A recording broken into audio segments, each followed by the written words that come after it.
কি অবস্থা সকলের? আশা করি পড়াশোনা খুব ভালোভাবে এগিয়ে যাচ্ছে। অ্যান্ড ফাউন্ডেশন অফ ম্যাথের চ্যাপ্টার 9 পর্যন্ত short suggestion do or die দেওয়া হয়েছে। অ্যান্ড এখন আমি দেবো চ্যাপ্টার 10 থেকে যতগুলো চ্যাপ্টার দেওয়া যায়। অ্যান্ড সবচেয়ে ইম্পর্টেন্ট কথা হচ্ছে অনেক হিউজ চ্যাপ্টার রয়েছে, সো ভালো করতে গেলে যে ইম্পর্টেন্ট ম্যাথগুলো দেখাই দেবো এগুলো বেশি ভালোভাবে করতে হবে, টপ দেখাই দেবো, ঠিক আছে? তো আমি একটু নয়েজ হতে আসতে পারে তোমাদের এদিকে, কেননা হচ্ছে প্রচণ্ড গরম, আমি একটু ফ্যান দিচ্ছি, নয়েজ হতে পারে, এর জন্য একটু ডোন্ট মাইন্ড। তো এখানে প্রথমত তোমাদের chapter 10 general equation of degree, তোমরা অনেকেই দেখা যায় সাজেশন বা গাইড ফলো করো, গাইডে কিন্তু ম্যাথ অনেক ভুল টুল দেওয়া থাকে, সেক্ষেত্রে সতর্ক থাকবা। আর যারা এই যে সাজেশন অনুযায়ী প্রশ্ন বই না, যারা গাইড ফলো করো, তারা এই যে দেখো জেনারেল সাধারণ দ্বিঘাত সমীকরণ এরকম চ্যাপ্টারগুলো খুঁজে বের করবা গাইডে, অ্যান্ড এই ধরনের প্রশ্নগুলো দেখে মিলিয়ে নেবা অথবা সালের দেখে মিলাই নেওয়ার ট্রাই করবা। তো আজকে প্রশ্ন দেখাই দেওয়ার আগে অনেকেই আমাদের কোর্স করতে চাও নন মেজর 01767351308 এই নাম্বার হোয়াটসঅ্যাপে নক দিয়ে আমাদের ক্লাস ফি মাত্র 410 টাকা ফি, তোমরা পেইড করে আমাদের ক্লাসগুলো পারচেজ করতে পারবা। আচ্ছা, তো প্রথমে আমরা দেখার চেষ্টা করি যে চ্যাপ্টার 10 থেকে আমাদের যে প্রশ্নগুলো করতে হবে। প্রথমেই একটা প্রশ্ন খুবই গুরুত্বপূর্ণ এখানে, যে নিম্নলিখিত কণিকগুলো প্রমাণাগারে রূপান্তর করো। মোস্ট ইম্পর্টেন্ট একটা প্রশ্ন, সেটা হচ্ছে 1 নাম্বারটা, খুবই টপ প্রশ্ন।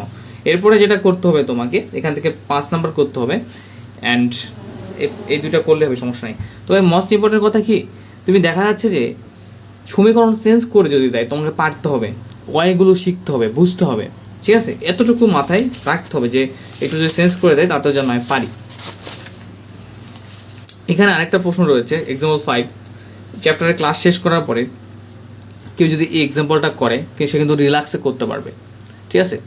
বা দেখো তো এটা হচ্ছে আমাদের কি যে সমীকরণটার অক্ষর রক্ষর, এটা একটা গুরুত্বপূর্ণ টপ প্রশ্ন। অ্যান্ড ফাইনালি এখানে আরেকটা প্রশ্ন রয়েছে যেটা তোমাদের করতে হবে 6, এক্সাম্পল 6, এটা একটা টপ প্রশ্ন, ঠিক আছে? এক্সাম্পল 6 খুব গুরুত্বপূর্ণ প্রশ্ন।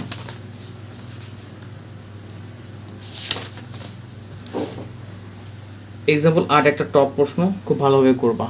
এক্সাম্পল 8 খুবই গুরুত্বপূর্ণ প্রশ্ন, ভালোভাবে করতে হবে। এই চ্যাপ্টার থেকে প্রশ্ন একটা থাকবেই, ঠিক আছে? এক্সাম্পল 11 করতে হবে, গুরুত্বপূর্ণ কম বাট করে ফেলবা। এই চ্যাপ্টার থেকে একটা প্রশ্ন থাকবে, সো আমাদেরকে খুব ভালোভাবে প্রায়োরিটি দিয়ে আমাদের কি করতে হবে, এক্সামগুলো সমাধান করতে হবে।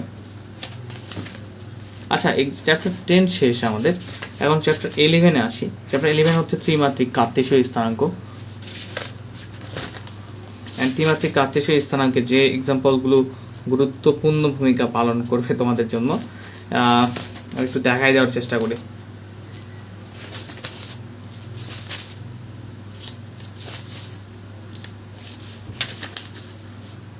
মোস্ট ইম্পর্টেন্ট একটা থিওরি, উদাহরণ 8 এই চ্যাপ্টার থেকে, চ্যাপ্টার 11 থেকে থিওরি 8টা, এক্সাম্পল 8 হচ্ছে একটা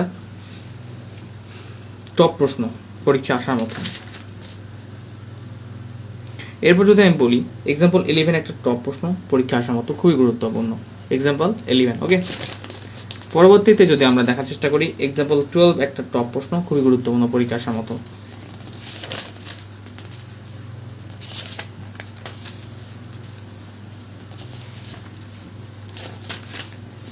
এই ছিল চ্যাপ্টার 11 পর্যন্ত।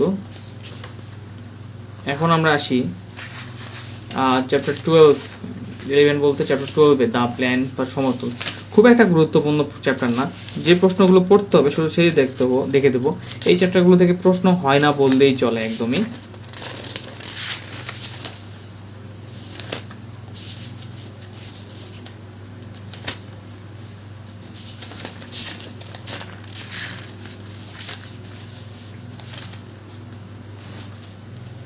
এক্সাম্পল 10 দেখতে হবে, এটা একটা গুরুত্বপূর্ণ প্রশ্ন তোমাদের জন্য। এক্সাম্পল 10-এর পর যেটা দেখবা এক্সাম্পল 13, মোস্ট ইম্পর্টেন্ট একটা প্রশ্ন। 24 সালে আসে যেগুলো সেগুলো বাদ দাও, ঠিক আছে? সেগুলো পরীক্ষায় আই হোপ যে এক্সামে দেবে না, গত বছরই আসছে। এক্সাম্পল 13 মোস্ট ইম্পর্টেন্ট একটা প্রশ্ন, এক্সাম্পল 13। এরপরে যদি তুমি দেখো এখানে এক্সাম্পল 20 একটা মোস্ট ইম্পর্টেন্ট প্রশ্ন তোমাদের জন্য, মোটামুটি ইম্পর্টেন্ট। এক্সাম্পল 23 করতে হবে। তো কিছু কিছু এক্সাম্পল হয়তো পেইড বেসে করানো থাকে না, কিন্তু এর ফলে যে এই না যে তুমি পারবা না, দেখা যায় চ্যাপ্টারটা শেষ করলে তুমি রিল্যাক্সে করতে পারবা। এক্সাম্পল 25 একটা টপ প্রশ্ন তোমাদের জন্য। এক্সাম্পল 25টা দেখে নাও, খুবই গুরুত্বপূর্ণ। যেগুলো গুরুত্বপূর্ণ বলতেছি বেশি, সেগুলো অবশ্যই তোমরা ভালোভাবে পড়াশোনা করবা, ভালোভাবে নোট করে ফেলবা। এক্সাম্পল 30টা ইম্পর্টেন্ট নয় কিন্তু নন ইম্পর্টেন্ট, বাট করতে হবে, ভালো ইম্পর্টেন্ট নয় কিন্তু বাট করার মতো প্রশ্ন। তারপরে হবে রাশি সরলরেখা। সরলরেখা চ্যাপ্টারটা আমি পেইড বেসে করাই না, কারণ এতগুলো চ্যাপ্টার করতে গেলে হাইপার হয়ে যাবা। সো পাস করার জন্য প্রথম যে 9টা 10টা চ্যাপ্টার আছে সেগুলো করলে কিন্তু তোমরা পাস করতে পারবা। তো যদিও যাদের কারো যদি করা থাকে এই চ্যাপ্টারটা, সে দেখতে পারে। তো পেইড বেসে যদি না করানো থাকে সেক্ষেত্রে তারা স্কিপ করে ফেলবে। তো আমরা দেখার চেষ্টা করি যে কোন এক্সাম্পলগুলো মোস্ট ইম্পর্টেন্ট এই চ্যাপ্টার থেকে। যদি প্রথমেই বলি তাহলে এক্সাম্পল 5 আমি বলি, এটা আমরা যেহেতু স্কিপ করছি, তোমরা তাহলে স্কিপ করতে পারো ওই চ্যাপ্টারটা, ঠিক আছে? পেইড বেসে করা নেই, পেইড বেসে করালে তখন করবা। তো এটা দেখতে হবে। এরপর 9-2 দেখতে হবে, 9-2, 13 দেখতে হবে, 13 নাম্বারটা দেখো, 13 number example, 17 number example, most important একটা টপ প্রশ্ন, 17 নাম্বার এক্সাম্পল।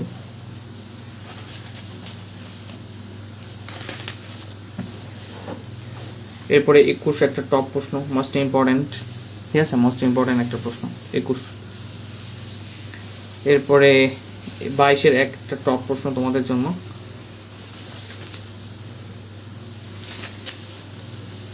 27 নাম্বার এক্সাম্পল 27 একটা টপ প্রশ্ন তোমাদের জন্য।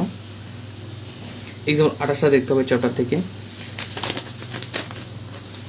এক্সাম্পল 29 একটা টপ প্রশ্ন ইম্পর্টেন্ট, ঠিক আছে?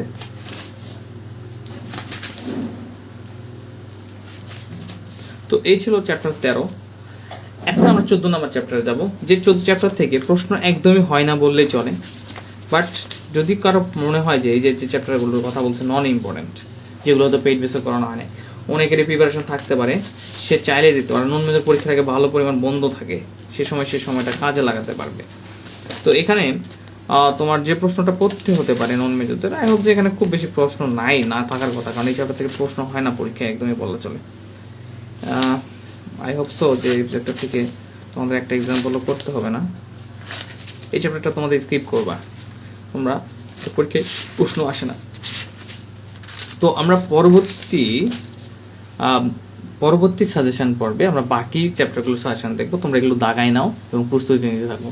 ধন্যবাদ। হোম টিউটর ভিডিওর সাথে থাকবে, এবং যারা ভর্তি হতে চাও ওই যে আবারও বললাম 01767351308 এই নাম্বারে হোয়াটসঅ্যাপে নক দিয়ে আমাদের পরীক্ষা ভর্তি হতে পারবে।